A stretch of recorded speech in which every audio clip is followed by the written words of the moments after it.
tankless water heater flush. What we have here is a pump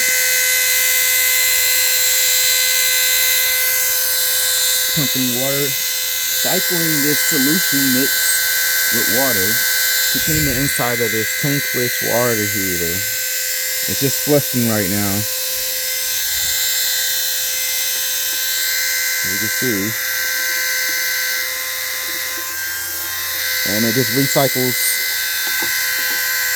into this hose. Gets pushed through the pump. You get the idea?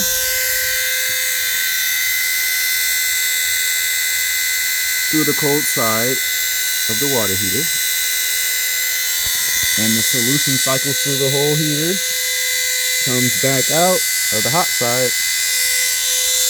And the process repeats.